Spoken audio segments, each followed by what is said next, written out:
Sebelum kita masuk lebih lanjut lagi ke dalam ibadah di siang hari ini, kita mau bersama-sama bersuka cita, bernyanyi bersama menyanyikan satu lagu pujian, Ku Diberi Kuasa. Semua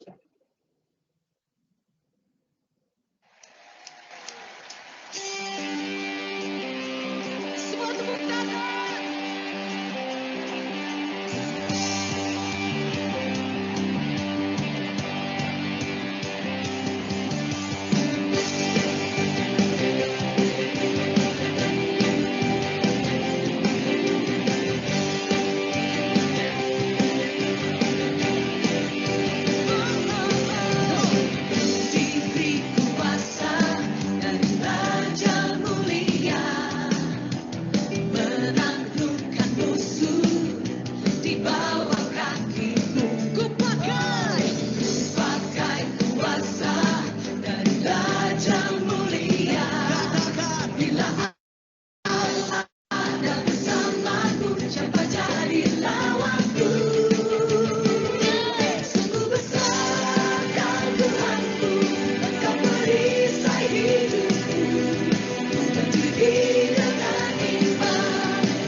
Sebelum kita melanjutkan ke rangkaian ibadah berikutnya, mohon kesediaan jemaat untuk mengisi absensi melalui link ataupun scan QR Code yang tampil di layar saat ini. Kepada tim media dipersilakan untuk menampilkan link dan scan QR Code untuk dapat diakses oleh jemaat untuk bisa mengisi absensi.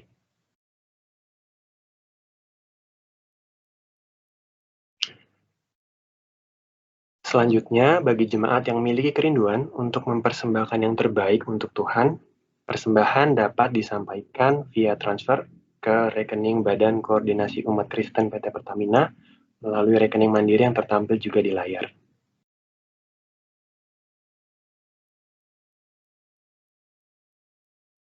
Jika sudah selesai mengakses link daftar hadir maupun scan QR Code, selanjutnya akan kita sampaikan terkait WFH yang selama ini kita lakukan. Ibadah Bakorum Kris akan diselenggarakan secara online yang difasilitasi secara bergantian oleh Bakorum Kris kantor pusat maupun Bakorum Kris dari anak perusahaan, unit region, ataupun unit operasi. Dan bagi rekan-rekan Bakorum Kris dari anak perusahaan, unit operasi maupun region yang memiliki kerinduan untuk memimpin pelayanan di ibadah Bakorum Kris di Jumat yang selanjutnya, dapat menghubungi seksi ibadah Bakorum Kris kantor pusat yang ditampilkan di layar saat ini.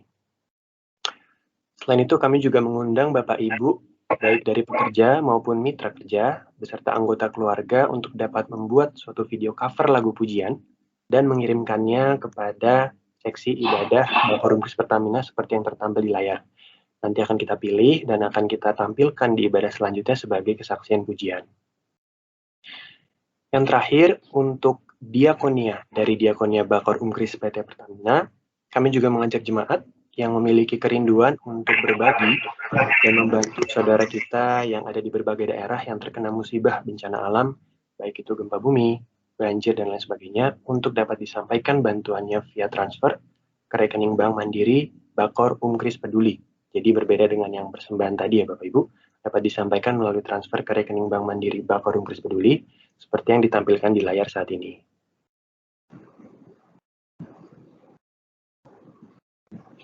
Jika ada yang terlewat dan membutuhkan info lebih lanjut, nanti dapat disampaikan juga di chat room atau menghubungi seksi ibadah Bakorum Kris yang sudah ditampilkan di layar tadi. Selanjutnya, kita mau masuk lebih dalam lagi ke hadirat Tuhan. Seperti dengan khotbah firman Tuhan pada siang hari ini, kita mau mendengarkan satu lagu pujian Tuhan yang besar.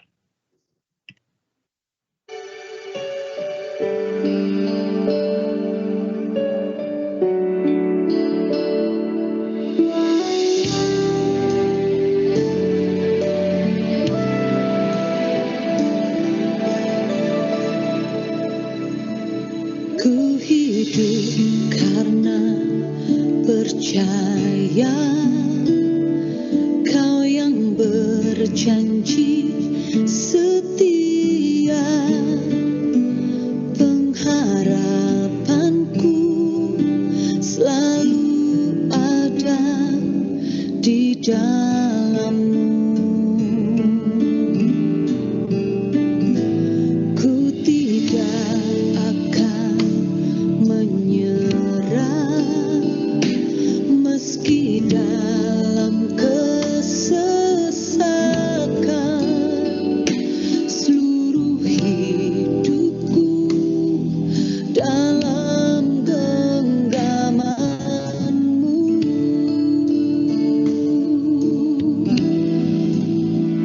Aku punya Tuhan yang besar, yang telah berjanji dan sanggup menggenapi.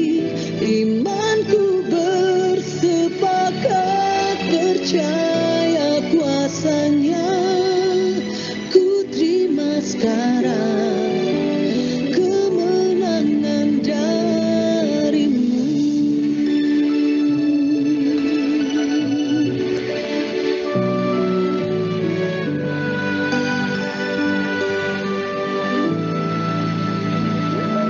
Ku tidak akan menyerah meski dalam kesesakan. Seluruh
Puji Tuhan.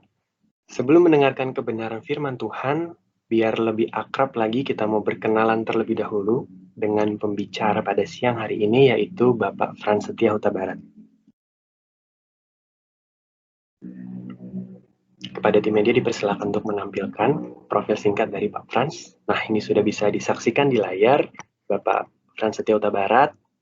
Satunya ini kebetulan satu alma mater sama saya, cuma beda fakultas di UI, lalu S2 di University of Illinois at Urbana-Champaign. Dan pengalaman kerjanya juga luar biasa, Bapak Ibu. Pengalaman manajerial di berbagai tempat, Tuhan percayakan di berbagai posisi penting untuk melayani Tuhan di dalam pekerjaan perusahaan masing-masing. Mulai dari tahun 96 di PT Sarana Arta Sentosa, sempat juga bekerja di Pfizer yang mungkin sedang hit saat ini ya terkait vaksin, dan sampai akhirnya di bulan Juni 2020 kemarin Tuhan percayakan untuk melayani Tuhan di dalam pekerjaan sebagai Direktur Keuangan di Subholding Refining and Petrochemical di PT Kilang Pertamina Internasional. Bisa disaksikan juga secara lebih lengkap, atau nanti kalau mau kenalan lebih lanjut, saya disampaikan melalui sesi tanya jawab ataupun personal chat ya dengan Pak Frans Setia Huta Barat. Nah, demikian profil singkat dari Pak Frans Setia Huta Barat. Selanjutnya, langsung aja kita akan masuk ke dalam khotbah yang sangat menarik yang sudah disiapkan oleh Pak Frans dengan judul Pelayan yang Memimpin atau Pemimpin yang Melayani. Untuk itu kepada Pak Frans langsung saja waktu dan tempat kami persilakan. Silakan Pak Frans. Terima kasih Mas Angga. Salam Bapak Ibu semuanya. Terima kasih tadi sudah ada perkenalan dari Mas Angga. Tapi saya ingin menyatakan kembali yang hebat adalah Tuhan kita, Tuhan Yesus. Kita nggak ada apa-apanya dibandingkan dengan Tuhan Yesus. Izin Bapak Ibu semuanya, para senior semua, sebelum masuk kepada firman Tuhan, mari kita bersatu di dalam doa. Bapa dalam surga, dalam nama Tuhan Yesus, terima kasih Bapa untuk waktu yang Kau berikan, sehingga kami dapat berkumpul anak-anak-Mu di tempat ini Bapa. Kami tahu kami minoritas, kami tahu kami sedikit Bapa, namun kami yakin dan percaya sesuai dengan janji firman-Mu, 2-3 orang berkumpul di dalam nama-Mu, Engkau hadir di tengah-tengah kami. Urapi mulut hamba, urapi lidah hamba dalam berkata-kata, sampaikan pesan-Mu Tuhan untuk kami semua di tempat ini, dan kiranya firman-Mu menjadi pelita bagi kami, terang bagi langkah kami, dalam segala hal Engkau berjalan di depan kami. Terima kasih Tuhan, kami siap untuk menerima firman-Mu. Di dalam nama Tuhan Yesus Kristus, kita sama-sama katakan, amin. Amin. Amin. Oke, salam Bapak Ibu semua, kita rileks aja hari ini.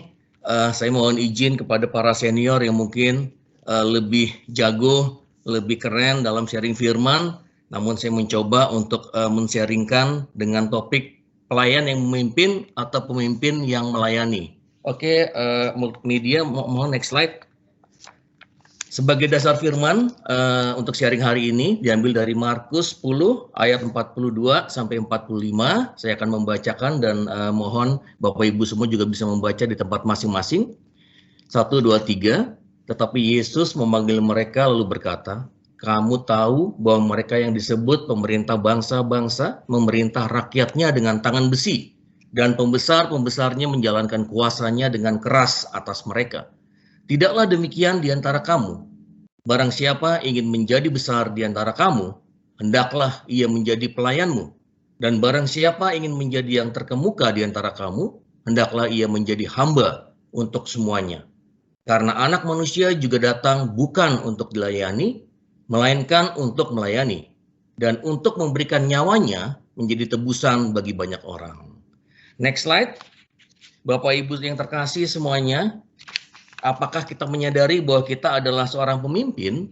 Kalau kita ngelihat dalam kehidupan sehari-hari, dalam dunia sekuler, apalagi dalam kepengurusan perusahaan, bahkan mungkin dalam organisasi, kebanyakan konsep kepemimpinan itu adalah yang secara umum gitu ya.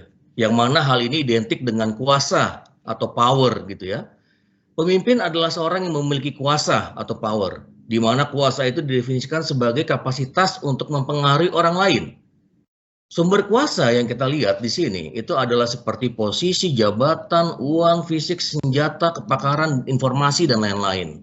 Terlebih kondisi yang sekarang di tengah pandemi, tentunya segala sesuatunya secara online, informasi secara online itu bisa diraih di mana-mana.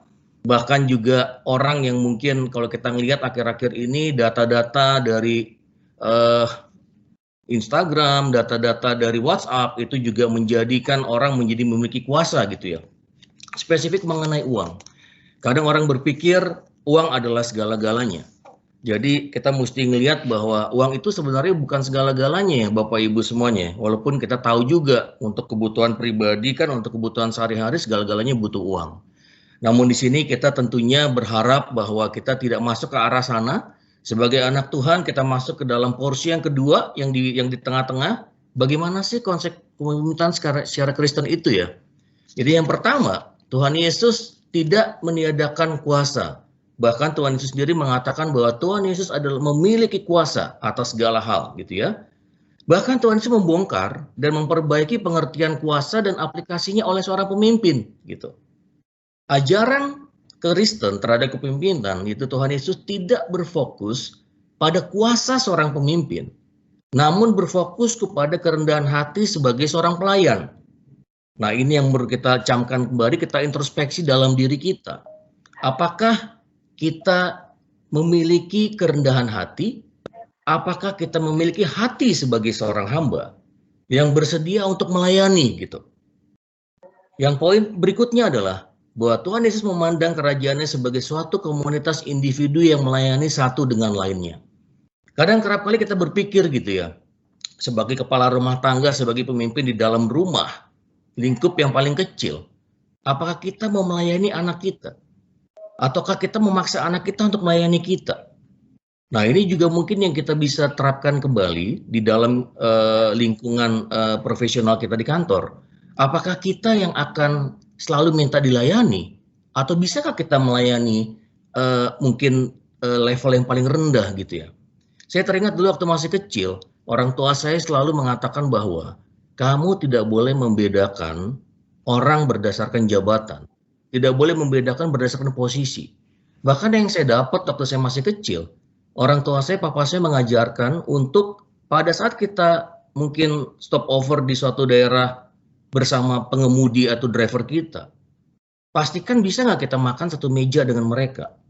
Nah, di sini yang mungkin saya merasa puji Tuhan sekali, dari kecil saya dan keluarga dan abang kakak saya itu dididik sekali untuk bisa memiliki kerendahan hati, sehingga kita bisa mengakui orang lain itu bahwa mereka adalah sederajat dengan kita. Kadang kerap kali mungkin Bapak Ibu tadi kaget melihat resume saya yang demikian panjang kali lebar kali tinggi gitu ya. Kerap kali dihadapkan dengan kondisi di mana saya mengenal orang yang mungkin saya pada saat itu ya saya respect aja gitu loh. Respect dan juga menghormati ya apapun posisinya. Tapi yang kita nggak tahu maksud Tuhan apa sih mempertemukan dengan orang itu.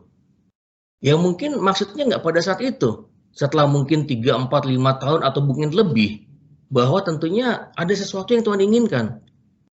Tentunya waktu awal kita tidak berpikir bahwa itu adalah satu hal yang kita harapkan sebagai satu balasan, tidak Bapak Ibu semua ya. Namun kalau percayalah Bapak Ibu semua, kalau kita respect, kita rendah hati, kita menghargai, menghormati orang, bahkan kita menolong orang itu gitu ya, semampu kita, sekuat kita, satu saat pasti akan kita alami hal yang sama gitu. Saya dulu kemungkinan banyak menjalani trip ke luar negeri, di mana mungkin suatu saat tersesat juga gitu ya. Jadi mungkin dulu berpikir bahwa ada GPS di BlackBerry, tapi at the end GPS nggak berfungsi, nggak ada sinyal juga kita tersesat. At the end tiba-tiba kok ada aja orang yang datang gitu ya. Di tengah-tengah mungkin di Eropa waktu itu sore udah nggak ada orang, tiba-tiba Tuhan bisa kirim orang untuk membantu kita, menolong kita, menentukan arah jalan pulang kita ke hotel. Nah, ini yang bagi saya adalah benar-benar luar biasa, bahwa sikap kita yang mungkin menolong, rendah hati pada saat sekarang, itu nanti akan membuat kita memperoleh benefit di kemudian hari gitu ya. Galatia 5 ayat 13 berkata, saudara-saudara, memang kamu telah dipanggil untuk merdeka, tapi janganlah kamu mempergunakan kemerdekaan itu sebagai kesempatan untuk kehidupan di dalam dosa. Melainkan layanilah seorang akan yang lain oleh kasih. Nah, ini poinnya tentunya Bapak Ibu semua ya, bahwa kita harus melayani seorang akan yang lain oleh kasih, dengan sepenuh hati gitu ya, tanpa adanya harapan imbal balik. Pada saat kita bisa melakukan hal itu, tentunya di kemudian hari, tentunya hal-hal tertentu akan menjadi yang lebih baik kepada kita. Next slide. Nah, Bapak Ibu, saya ingin mengajak kita sebelum masuk ke topik berikutnya, ada sedikit, saya ingin mengajak menyanyi bersama ya. Jadi lagunya adalah Hati Sebagai Hamba. Jadi harapannya adalah kita bisa melihat sampai sejauh mana lagu ini kata-katanya menyentuh perasaan kita. Mohon diikutin ya Bapak Ibu, mohon maaf kalau saya masih belajar gitu ya. Ku tak membawa apapun juga saat ku datang ke dunia. Ku tinggal semua pada akhirnya saat ku kembali ke surga. Inilah yang ku punya, hati sebagai hamba yang mau taat dan setia padamu Bapa, kemanapun kau bawa. Hati yang menyembah dalam roh dan kebenaran sampai selamanya. Nah, next slide Bapak Ibu, kalau kita ngelihat di sini, memang bagaimana kita bisa belajar untuk memiliki hati sebagai hamba. Bahwa kemanapun kita dibawa oleh Tuhan Yesus, kita memiliki hati yang menyembah dalam roh dan kebenaran sampai selama-lamanya, gitu ya. Kembali kita ke laptop di sini, kita melihat bagaimana sih konsep kepemimpinan dalam Alkitab yang muncul dengan terminologi yang berbeda-beda. Yang paling sering adalah pelayan dan hamba. Bahkan Allah juga menyebut, tidak menyebut bahwa Musa itu adalah pemimpinku, tapi Musa hambaku, gitu ya. Dan di sini kalau kita melihat ada dua kata dalam bahasa Yunani, yaitu doulos dan diakonos, yang dapat diterjemahkan sebagai hamba. Doulos mengacu kepada seorang yang berada di bawah atau atas orang lain, sedangkan diakonos itu lebih menekankan pada kerendahan hati untuk melayani orang lain. Bahkan ada kalimat ketiga ya, kata ketiga yaitu huperetes, di mana di sini menunjuk kepada orang-orang yang mendayung di level bagian bawah di kapal perang Yunani kuno yang memiliki 3 tingkat gitu ya. Yang ini lebih diartikan sebagai bawahan, underling atau subordinate. Nah, setelah mempelajari atau melihat 3 terminologi di atas, apa sih kesimpulan yang dapat kita tarik gitu ya? Kita dapat menarik bahwa konsep pemimpin di dalam Alkitab adalah hamba. Bagaimana sih prinsip seorang hamba itu? Jadi hamba yang rela dengan rendah hati mengambil tempat yang terendah. Firman Tuhan mengatakan orang yang rendah akan ditinggikan gitu ya. Jadi hamba bertahan dalam berbagai kesulitan dan penderitaan karena pelayanannya terhadap orang lain gitu. Berbahagialah orang yang menderita karena mereka juga nantinya akan dipuaskan, dimenangkan gitu ya. Hal ini tentunya kontras dengan konsep pemimpinan yang sekuler. Di mana tadi di awal kita katakan power, abusing of power gitu ya, can do anything gitu ya, otoriter gitu ya. Nah, inilah kita ngelihat bahwa sebagai seorang hamba, dan tadi lagu yang kita nyanyikan bersama, bagaimana kita mau taat, kita mau setia kepada Bapa kita yang di sorga, bahwa kita memiliki hati yang selalu menyembah dalam roh dan kebenaran sampai selama-lamanya. Next slide. Kalau kita melihat bahwa pemimpin Kristen adalah pemimpin pelayan, yuk kita renungkan bersama Bapak Ibu semua. Bagaimana mungkin sih pemimpin dan pelayan terjadi pada saat yang bersamaan gitu. Percaya sama saya Bapak Ibu bahwa ini dimungkinkan apabila kita memang benar-benar menyerahkan diri kita kepada Tuhan. Firman berkata di Markus 9 ayat 35, lalu Yesus duduk dan memanggil ke-12 murid itu, katanya kepada mereka, jika seorang ingin menjadi yang terdahulu, hendaklah ia menjadi yang terakhir dari semuanya dan pelayan dari semuanya. Clear ya Bapak Ibu ya? Bagaimana kita menjadi yang terdepan? Bagaimana kita menjadi seorang pemimpin? Bisakah kita melayani? Bisakah menjadi kita seorang yang terakhir gitu ya?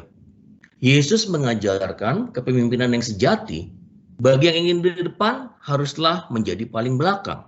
Bagi yang ingin menjadi pemimpin, haruslah menjadi seorang hamba gitu. Bahkan untuk menjelaskan hal ini, Yesus merangkul seorang anak kecil sebagai role model. Anak kecil tidak memiliki pengaruh sama sekali, tidak memiliki kuasa. Namun Tuhan Yesus berkata, siapa yang menyambut sesamanya yang tidak berarti, artinya ia menyambut Tuhan Yesus gitu. Apa sih yang kita dapat di sini Bapak Ibu semua? Nah, yang pertama adalah kebesaran seorang pemimpin Kristen tidak terletak pada berapa orang yang menjadi pengikutnya. Walaupun sekarang dunia mengatakan Instagram lah, Facebook lah, semuanya itu tergantung pada jumlah followers gitu ya. Tapi ini bukanlah inti apa yang kita dapat di dalam Alkitab gitu. Tetapi berapa banyak orang yang dilayaninya. Jadi komitmen kepada mereka yang tersisih, kecil, marginal, dan bahkan sering terlupakan. Bahkan Alkitab juga menulis bahwa tak seorang pun yang kuasanya melebihi dia gitu. Tuhan Yesus tidak pernah sekalipun menggunakan kuasanya untuk kepentingan pribadi gitu. Ia menganggap kuasanya sebagai sesuatu yang dipakai untuk melayani orang lain. Mukjizat-mukjizat yang Tuhan Yesus katakan, mengubah air menjadi anggur dan lain sebagainya, itu benar-benar dipakai untuk melayani orang lain, bukan untuk melayani kepentingan daripada Tuhan Yesus itu sendiri. Kita next slide. Media mohon dipindahkan ke next slide. Oke, jadi kalau kita ngelihat Bapak Ibu semua di Markus 10 ayat 43, firman Tuhan berkata, tidaklah demikian di antara kamu, barang siapa ingin, ini saya bold kata ingin, menjadi besar di antara kamu, hendaklah kembali di bold, ia menjadi pelayanmu, dan barang siapa yang ingin menjadi terkemuka di antara kamu, hendaklah ia menjadi hamba untuk semuanya. Beberapa quotation di quotes di sini adalah Lord Acton berkata, power tends to corrupt and absolute power corrupts absolutely. Namun powerlessness juga punya tendensi untuk korup yang tidak memiliki power gitu ya. Sebagaimana pernyataan dari Edgar Feinberg yang menyatakan bahwa all weakness tends to corrupt and impotence corrupts absolutely. Nicola Machiavelli dalam karya yang terkenal The Prince menulis bahwa manusia senantiasa memiliki ambisi terhadap kuasa. Dan setelah memiliki kuasa cenderung menyalahgunakan kuasa tersebut. Keinginan tersebut mengkorupsi diri manusia. Untuk sekian kali Tuhan Yesus katakan bahwa kepemimpinan adalah pelayanan. Kata ingin dan hendaklah di dalam ayat Markus 10 ayat 43 dan 44 di atas, itu berasal dari kata dalam bahasa Inggrisnya adalah want and must. Jadi yang lebih tepat sebenarnya bukan ingin dan hendak, tapi ingin dan harus. Harus menjadi pelayan gitu. Tuhan Yesus mengajukan syarat yang konkret. Yang pertama adalah ingin menjadi besar, harus menjadi pelayan. Yang kedua, ingin menjadi terkemuka, harus menjadi hamba. Nah, kalau kita cenderung kebanyakan sebagai manusia, kita cenderung kepada sisi yang ingin saja gitu, dan melupakan harusnya. Siapa sih yang nggak suka kalau mungkin hidup dalam dihormati, disanjung gitu ya. Tetapi marilah kita jangan lupa sisi harusnya, bahwa kita harus menjadi pelayan bagi sesama. Janganlah kita hanya memilih untuk menjadi terkemuka, namun kita tidak pernah rela menjadi hamba bagi yang lain. Next slide. Di Markus 10 ayat 45 dikatakan, karena anak manusia juga datang bukan untuk dilayani, melainkan untuk dilayani, dan untuk memberikan nyawanya bagi tebusan bagi banyak orang. Nah, istilah ini sering disebut di Oswald Sanders sebagai Master of the Master's Principle. Kita kerap kali tidak mengerti prinsip ini sehingga kita yang pertama adalah terlalu menginginkan mahkota namun kita menghindari salib kita. Yang kedua, mengejar kemuliaan tetapi menjauhkan penderitaan. Bahkan yang terakhir berambisi menjadi tuan namun menolak disebut hamba. Nah, mungkin pikul salib dalam konteks masing-masing kehidupan kita akan berbeda antara satu orang dengan yang lainnya. Namun percayalah bahwa setia terhadap proses Tuhan, pikul salib Tuhan sampai dengan detik-detik terakhir, tetap pertahankan bahwa kita adalah anak Tuhan, dan kembali kalau tadi kita melihat kemanapun kita Tuhan bawa, milikilah hati yang selalu menyembah dalam roh dan kebenaran sampai selama-lamanya. Yesus mengajarkan konsep pelayan, dan setiap orang Kristen seharusnya menjadi pelayan. Tidak semua orang dipanggil menjadi pemimpin, namun mereka yang terpanggil menjadi pemimpin haruslah menjadi pemimpin pelayan. Dan tentunya dalam konteks kita, mungkin kita sebagai kepala keluarga, kita menjadi pemimpin dalam keluarga kita sendiri. Nah, itu yang kita layani adalah sebagaimana semua anggota keluarga kita, bahkan saudara kita, itu memang bisa kita layani dengan sebaik-baiknya. Bagaimana sih Bapak Ibu konsep pemimpin dan pelayan? Yang pertama, yang menjadi tekanan bukanlah aspek pemimpinnya, namun sebaliknya ditekankan pada aspek pelayannya. Pemimpin pelayan bukan pemimpin yang melayani, namun pelayan yang memimpin gitu. Karena pelayan memang tugasnya melayani, sehingga ia lain juga memimpin gitu. Ia bukan seorang pemimpin yang lalu merelakan diri untuk melayani orang lain, namun ia pertama-tama adalah sebagai seorang pelayan, seorang hamba Allah yang selalu terpanggil untuk memimpin. Next slide.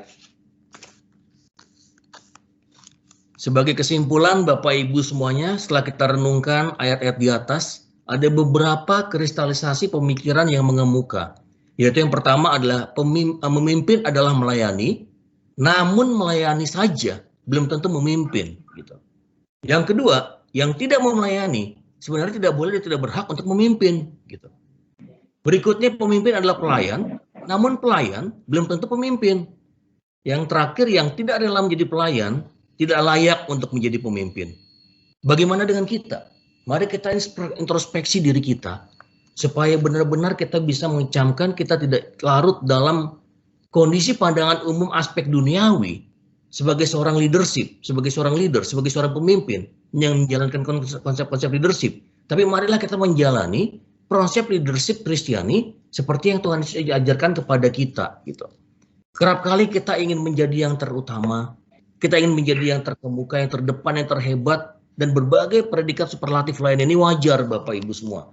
Namun pastikan bahwa kita tetap memiliki hati sebagai seorang hamba yang rela melayani tanpa pamrih, dan dengan sepenuh hati kita memiliki hati yang menyembah dalam roh dan kebenaran sampai selama-lamanya gitu.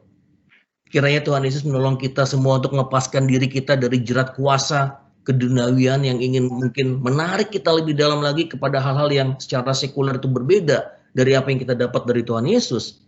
Dan semoga dalam anugerah Tuhan Yesus kita dimampukan untuk menjadi pemimpin sejati dengan melayani sesama. Marilah kita bersama-sama menjadi pemimpin pelayan yang selalu melayani sama kita dengan tetap mempertahankan kerendahan hati kita. Tuhan Yesus memberkati. Next slide, saya akan tutup. Semoga kita bisa menyanyi bersama Bapak Ibu semuanya. Bagaimanapun juga kita berdoa, kita berharap bahwa rencana Tuhan Yesus yang pasti tentunya indah pada saat waktunya Tuhan, indah pada waktunya Tuhan akan terjadi dalam diri kita. Mari kita bernyanyi Bapak Ibu. Tuhan ku percaya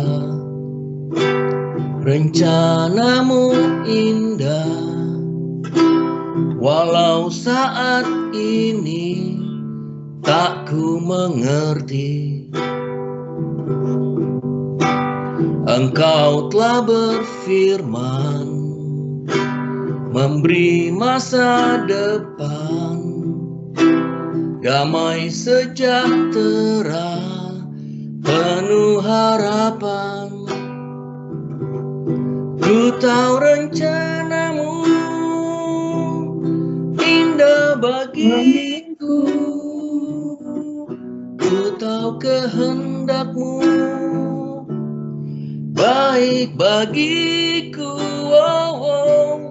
ku tahu rancanganmu sempurna bagiku, ku tahu jalan-jalanmu yang terbaik bagiku, ku tahu jalan-jalanmu yang terbaik bagiku. Terima kasih Bapak Ibu semuanya. Mari kita sama-sama ucapkan, deklarasikan bahwa jalan-jalan dari Tuhan Yesus itu yang terbaik dari kita dan rencana Tuhan yang benar-benar baik, sempurna terjadi bagi kita. Terima kasih. Saya kembalikan ke Mas Angga. Tuhan Yesus memberkati. Puji Tuhan, terima kasih Pak Frans atas firman Tuhan yang telah disampaikan dengan sangat baik. tadi bisa kita saksikan bersama ya Bapak Ibu, begitu memberkati kita semua. Pak Frans tadi ambil kesimpulan bahwa memimpin adalah melayani, namun melayani belum tentu memimpin. Dan buat yang tidak mau melayani, harusnya tidak boleh dan tidak berhak untuk memimpin. Lalu poin ketiga, pemimpin adalah pelayan, namun pelayan belum tentu pemimpin. Dan bagi yang tidak rela untuk menjadi pelayan, tidak layak menjadi pemimpin. Wah, suatu message yang sangat kuat yang bisa kita resapi dan renungkan bersama di siang hari ini. Tepat sekali juga disampaikan oleh seorang Pak Frans yang kalau saya kenal sosoknya juga seorang pemimpin yang rendah hati, yang mau berbaur dengan timnya juga, yang sangat akrab, yang sangat friendly juga bersama timnya di kantor. Jadi kiranya Tuhan Yesus senantiasa memberkati Pak Frans dan keluarga untuk senantiasa melayani Tuhan dalam setiap kesempatan yang Tuhan berikan. Nah, selanjutnya Bapak Ibu, kita punya waktu sekitar 10 menit untuk Bapak Ibu yang ingin bertanya, mungkin sekitar 2 atau sampai 3 orang, dapat menekan tombol raise hand yang ada di layar Microsoft Teams masing-masing. Nanti akan saya pilih beberapa orang untuk bisa bertanya langsung kepada Pak Frans. Jadi persilakan Bapak Ibu untuk menekan tombol raise hand-nya.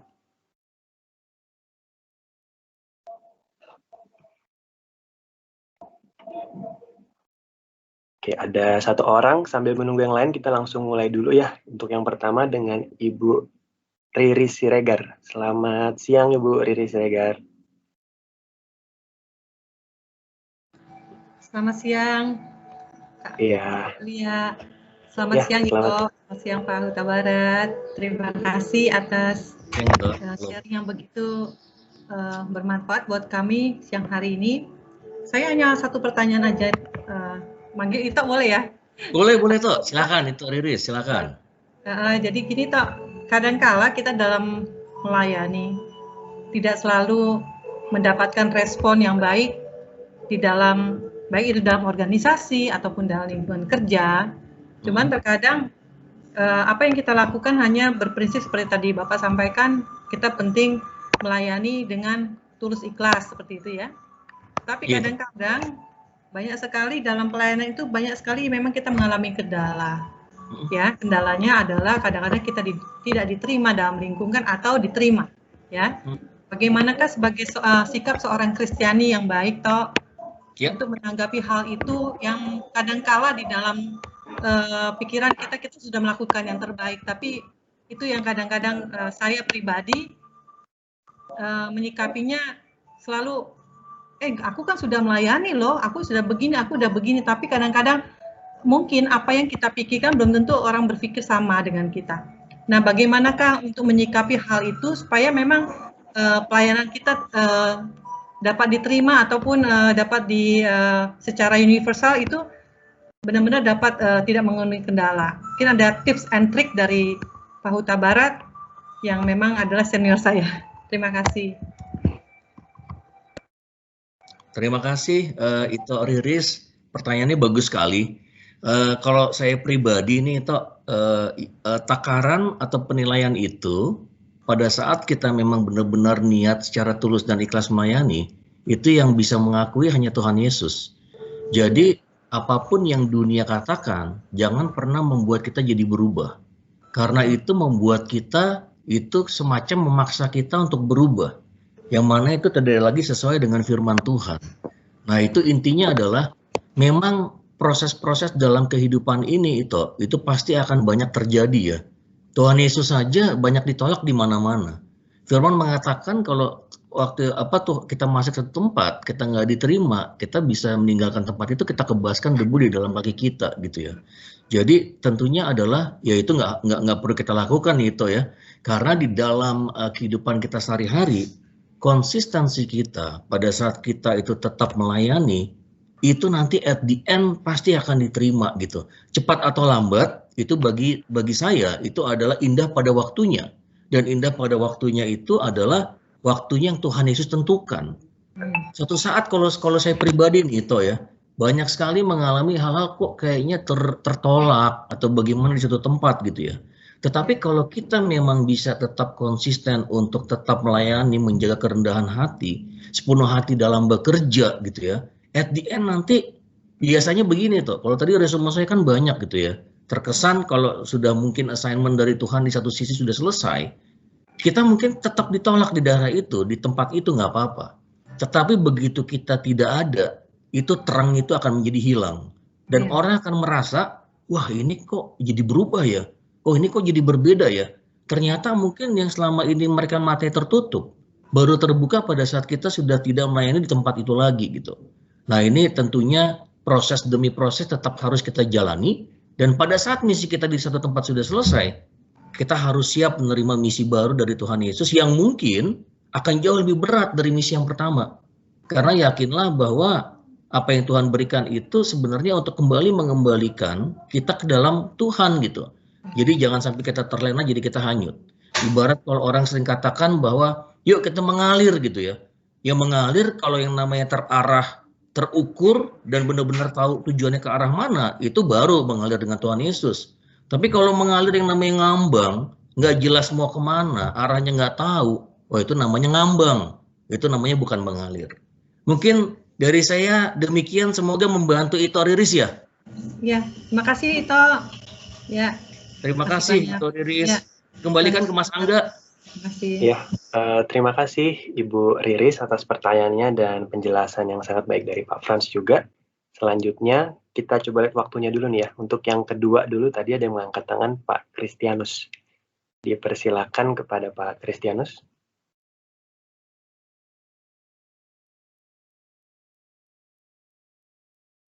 Shalom Pak Kristianus. Apakah sudah terhubung? Masih di mute mikrofonnya? Oke. Atau mungkin kalau belum ada respon kita lanjut ke penanya ketiga ya. Pak Antoni R. Dolok Saribu. Silakan Pak untuk unmute mikrofon dan bertanya. Shalom. Shalom. Selamat buat kita semua. Tuhan Yesus memberkati luar biasa. Sharing firman Tuhan yang disampaikan oleh Pak Frans. Selamat siang Pak Frans. Selamat siang Pak Antoni. Shalom. Shalom Pak Frans dan semua Bapak Ibu yang hadir ikut join di M-Team kita hari ini.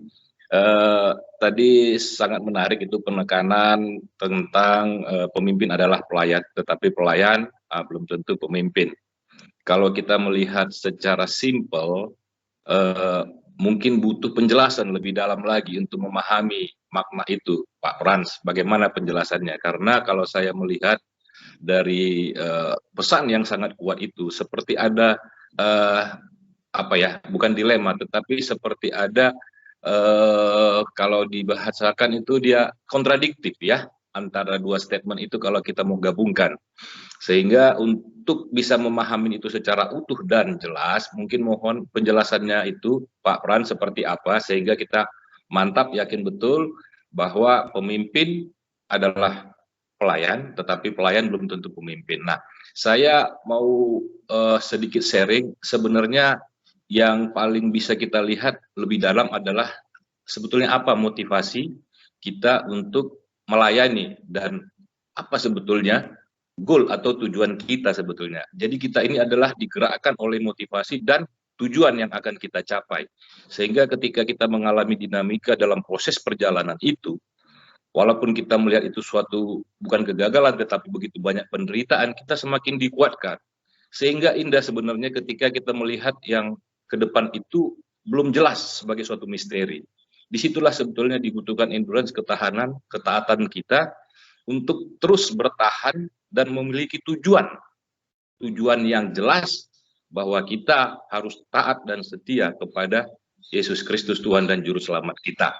Nah, motivasi dan tujuan itulah yang menggerakkan kehidupan kita sehingga jelas bagi kita seperti apa kita mengisi perjalanan maupun proses-proses yang akan mencapai tujuan dan motivasi yang benar untuk menjadi pemimpin. Mungkin itu dari saya, Pak Frans. Jadi yang pelayan bukan pemimpin adalah pelayan, tetapi pelayan belum tentu sebagai pemimpin. Mungkin itu bisa dijelaskan lebih simpel, lebih sederhana dan lebih bisa kita endapkan dan kita meyakini agar itu tidak menjadi satu yang konflik atau sebenarnya satu yang kontradiktif bagi kita.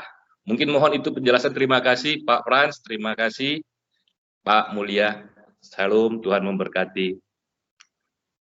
Terima kasih Pak Antoni, terima kasih supportnya, saya udah dibantu nih untuk visi dan misi tadi gitu ya. Sebenarnya begini Pak, memang tadi seakan-akan kontradiktif, namun kalau saya ada dua hal nih Pak. Yang pertama, banyak orang terpanggil tapi sedikit yang terpilih. Artinya apa? Pada saat kita dengan sepenuh hati, kita memiliki tujuan untuk melayani itu bahwa kita adalah benar-benar memiliki hati yang menyembah dalam roh dan kebenaran. Sehingga at the end, apapun yang kita lakukan secara tulus dan ikhlas, itu jiwa melayani dengan segala kerendahan hati itu ada Pak. Apapun posisi kita, apapun yang kita lakukan, yakinlah bahwa konsep melayani itu harus embedded di dalam tubuh kita, di dalam keseharian kita. Mungkin sekarang kita belum terpilih menjadi pemimpin, tetapi saya yakin dan percaya anak Tuhan itu pasti menjadi garam dan terang dimanapun kita berada. Sehingga konsep yang kedua, bagaimana konsep kesiapan, bagaimana konsep pilihan. Apakah kita lebih baik kita siap walaupun kita belum terpilih, atau kita terpilih tapi kita nggak siap gitu. Nah tentunya akan lebih baik pada saat kita sudah siap semuanya dan kita terpilih gitu, daripada kita terpilih tapi kita nggak siap. Nah oleh karena itu, pada saat kita memang benar-benar tadi yang Pak Antoni katakan, memiliki visi tujuan yang jelas dan konkret, bahwa at the end kita aiming ke target ke arah sana, tujuan kita ke arah sana, menjadi seorang pemimpin, menjadi seorang leader yang menjalankan prinsip-prinsip Alkitab dalam kepemimpinannya. Kadang kerap kali memang banyak kan ya nggak gampang untuk diterapkan, tetapi memohon bantuan pertolongan Roh Kudus untuk tetap bisa menjalankan, menguatkan hati dalam setiap proses gitu. Saya sendiri mungkin banyak orang melihat tentunya sekarang, wah tentunya enak ya Pak kondisi yang sekarang gitu, tetapi tanpa melihat bagaimana jatuh bangun proses kehidupan di dalam pekerjaan, di dalam lingkungan-lingkungan profesional sebelum-sebelumnya gitu. Semuanya pasti akan indah pada waktunya, namun akan jauh lebih indah pada saat kita sudah siap dan kita terpilih menjadi seorang pemimpin yang mana kita tentunya akan menjadi garam dan terang kita akan menerangi kegelapan di sekeliling kita, sehingga kita menjadi hidup berdampak bagi lingkungan kita, khususnya perusahaan kita yang tercinta Pertamina Group. Demikian dari saya Pak, kurang lebihnya nanti kita bisa bahas secara offline ya Pak, karena waktu terbatas. Saya kembalikan lagi ke Mas Angga. Tuhan Yesus memberkati Pak Antoni. Sama-sama, Tuhan Yesus memberkati. Terima kasih Pak Frans, terima kasih Pak Mutia. Terima kasih Pak Antoni dan Pak Frans atas diskusi yang juga memberkati kita bersama. Selanjutnya, diskusi kita telah selesai dan sekiranya ada closing statement dari Pak Frans. Pada Pak Frans, dipersilakan Pak. Terima kasih Mas Angga. Kembali salam Bapak Ibu semua. Saya sangat merasakan walaupun kita sedikit, tapi marilah kita menjadi garam dan terang, menjadi pemimpin pelayan di tempat kita masing-masing. Tadi dikatakan bahwa kita harus bisa sepenuh hati dalam melayani sesama kita, apapun itu levelnya, posisinya. Walaupun mungkin kita belum terpilih menjadi pemimpin di dalam lingkup kita masing-masing, percayalah kalau kita sekarang sudah mempersiapkan diri kita, kita memiliki hati sebagai hamba, memiliki hati yang penuh roh dan kebenaran, tentunya Tuhan pasti akan lihat pada waktunya Tuhan, kita akan siap menjadi seorang pemimpin yang memang benar-benar bisa menjadi garam dan terang. Jadi saya berdoa kita semua bisa menjadi pemimpin yang terbaik, dimanapun kita ditempatkan dan kita dipercayakan. Tuhan Yesus memberkati. Terima kasih Bapak Ibu semuanya. Saya kembalikan ke Mas Angga. Puji Tuhan, terima kasih Pak Frans untuk kebenaran firman Tuhan yang boleh kita dengar bersama pada siang hari ini. Kiranya Bapak Ibu saudara-saudari yang terkasih dalam Tuhan Yesus yang ikut merasa diberkati oleh firman Tuhan di siang hari ini, boleh semakin disiapkan di dalam hati yang menyembah kepada Tuhan, hingga suatu saat ketika kita dipercaya menjadi pemimpin, kita boleh menjadi pemimpin yang rendah hati, yang melayani, yang mempersembahkan semuanya untuk kemuliaan nama Tuhan. Selanjutnya kita akan masuk kepada pokok-pokok doa syafaat yang akan kita sampaikan bersama-sama ke hadirat Tuhan yang akan dipimpin oleh Saudari Asyera. Kepada Syera, dipersilakan.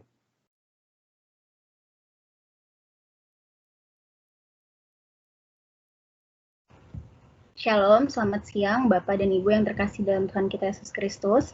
Setelah mendengarkan firman Tuhan, marilah kita bersama-sama untuk menyatukan hati dan juga pikiran kita untuk datang ke hadirat-Nya, untuk berbicara dan menyampaikan pokok-pokok doa kita. Mari kita bersatu di dalam doa. Ya Allah, Bapa yang mulia dan bertahta di dalam kerajaan sorga, selamat siang ya Bapak. Kami ingin mengucap syukur atas kasih dan juga penyertaan-Mu sehingga kami bisa berkumpul bersama-sama pada ibadah hari ini dengan sukacita dan juga dalam keadaan sehat. Meskipun saat ini kami belum bisa berkumpul bersama-sama secara langsung, tetapi kami yakin Engkau tetap hadir bersama-sama dengan kami pada ibadah hari ini. Bapa, kami juga ingin memohon ampun atas segala salah dan dosa yang telah kami perbuat. Kiranya Engkau mengampuni kami, dan agar Roh Kudus-Mu senantiasa memampukan dan mengingatkan kami untuk menjaga hati kami dari segala perbuatan dosa yang tidak sesuai dengan kehendak-Mu. Bapa, saat ini kami secara khusus ingin mendoakan bangsa dan negara kami, Indonesia. Saat ini banyak sekali tantangan dan juga bencana yang terjadi di negeri kami. Kami ingin mendoakan khususnya untuk para pasien dan juga korban jiwa dari wabah COVID, para korban kecelakaan pesawat Sriwijaya, para korban dari longsor di Sumedang, para korban dari bencana banjir yang terjadi di Kalimantan Selatan, korban dari bencana gempa bumi yang terjadi di Majene, Sulawesi Selatan, dan juga korban banjir dan longsor di Manado. Bapa, kami mohon lawatan-Mu, kiranya Engkau memulihkan dan juga memberikan kekuatan serta penghiburan bagi mereka yang terkena dampak dari bencana tersebut dan juga bagi para keluarga yang ditinggalkan. Lindungi juga Tuhan dan jauhkanlah kami dari segala bencana. Kami percaya Engkau senantiasa memberkati dan akan memulihkan bangsa kami Indonesia. Selanjutnya, kami juga ingin mendoakan bagi perusahaan tempat kami bekerja, Pertamina. Engkau berkati ya Tuhan segala kebijakan dan juga program-program yang telah ataupun masih direncanakan. Kiranya tangan-Mu saja mengurapi agar seluruh yang direncanakan dan tengah dijalani itu dapat berjalan dengan lancar dan pada akhirnya dapat bermanfaat serta berkontribusi secara positif, bukan hanya untuk kemajuan bisnis Pertamina, melainkan juga untuk masyarakat Indonesia. Dan agar Pertamina juga dapat menjadi insan dan pekerjaan tangan-Mu di tengah bangsa ini. Bagi para direksi, komisaris, dan juga pemimpin lainnya di Pertamina, kami mohon Engkau memberkati mereka, memberikan mereka hikmat dan kebijaksanaan dalam memimpin, memberikan keputusan, arahan, dan juga strategi bisnis, sehingga dapat membawa Pertamina menjadi lebih baik lagi. Juga untuk para pekerja dan para mitra perusahaan, baik di kantor pusat dan juga di berbagai daerah di Indonesia. Kami mohon berkat-Mu ya Tuhan, agar kami dapat tetap semangat dan memberikan yang terbaik dalam bekerja. Terutama untuk para pekerja yang saat ini masih harus tetap bekerja dari kantor, kiranya Engkau selalu memberkati mereka, memberikan mereka kesehatan yang baik dan juga perlindungan dimanapun mereka berada. Bapak, secara khusus kami ingin juga berdoa untuk sahabat dan juga saudara kami, Bang Markus yang telah Engkau panggil ke hadirat-Mu ya Tuhan. Kiranya Engkau ampuni segala dosanya dan Bang Markus sekarang sudah tenang dan damai di sisi-Mu. Dan juga Engkau memberikan kekuatan serta penghiburan kepada keluarga yang ditinggalkan. Yang terakhir, kami juga ingin berdoa bagi keluarga dan persekutuan kami, Bakor Unkris Pertamina. Pakai kami ya Bapa untuk menjadi garam dan terang-Mu, untuk melayani dan juga berkarya di Pertamina. Dan agar setiap orang selalu mengalami kerinduan untuk melayani bersama-sama melalui Bakor Unkris. Selain itu, kami juga ingin mendoakan untuk Ketua Bakor Unkris dan seluruh pengurus di pusat dan juga unit. Kiranya Engkau memberikan hikmat dan kemampuan kepada kami dalam memimpin Bakor Unkris dan juga melayani, agar setiap pelayanan yang kami lakukan diberkati oleh-Mu dan hanya untuk kemuliaan nama-Mu saja. Demikian permohonan dan pokok-pokok doa kami ya Bapa, kami panjatkan kepadamu. Kami yakin dan percaya Engkau mendengarkan setiap doa dan permohonan kami, dan kiranya kehendak-Mu sajalah yang nyata kepada kami. Amin. Terima kasih Bapak Ibu, Tuhan memberkati. Terima kasih Syera atas doa syafaat yang boleh kita sampaikan ke hadirat Tuhan. Selanjutnya untuk menutup ibadah kita di siang hari ini, kami kembali mengundang Pak Frans untuk menyampaikan doa penutup. Kepada Pak Frans dipersilakan, Pak. Terima kasih Mas Angga, jemaat yang terkasih, Bapak Ibu semua. Mari kita angkat tangan kita untuk menerima berkat dari Tuhan. Damai sejahtera dari Allah Bapa, kasih karunia dari Anaknya yang tunggal, Tuhan Yesus Kristus, persekutuan yang manis dengan Roh Kudus selalu menyertai kita sampai kedatangan Tuhan Yesus yang kedua kali, sampai selama-lamanya, bahkan sampai Maranatha. Mari kita yang sudah terima berkat dari Tuhan Yesus, sama-sama kita katakan, amin. Amin. Amin. Terima kasih Pak Frans atas doa penutup yang juga telah disampaikan. Selanjutnya, sebelum kita mengakhiri ibadah, mungkin kepada tim media bisa kembali menampilkan link absensi ataupun persembahan, supaya bisa dilihat kembali oleh jemaat yang mungkin tadi terlewat.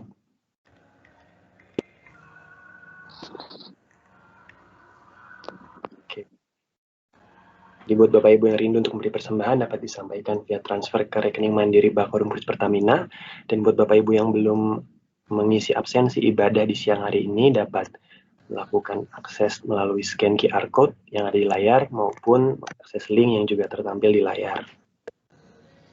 Itu nanti di chatroom juga ada ya Bapak Ibu. Oke, selanjutnya sebelum kita berpisah dan kembali bekerja, dimohon kepada Bapak Ibu, saudara-saudari untuk dapat menyalakan video M-Teams masing-masing. Kita akan berfoto bersama sejenak.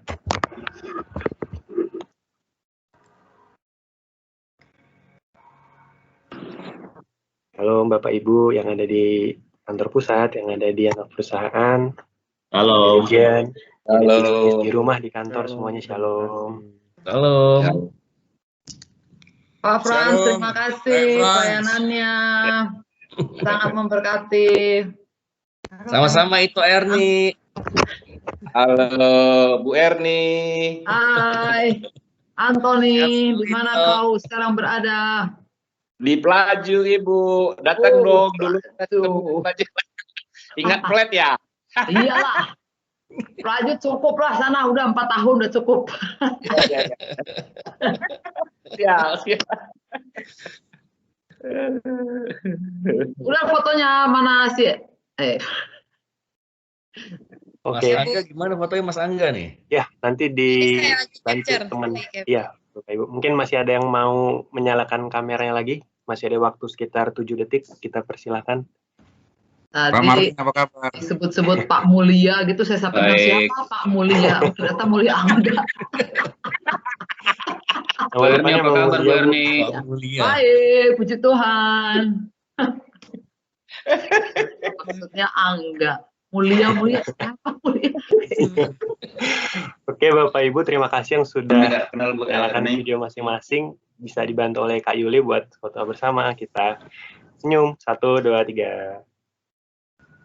Ya, sekali lagi 1, 2, 3. Oke.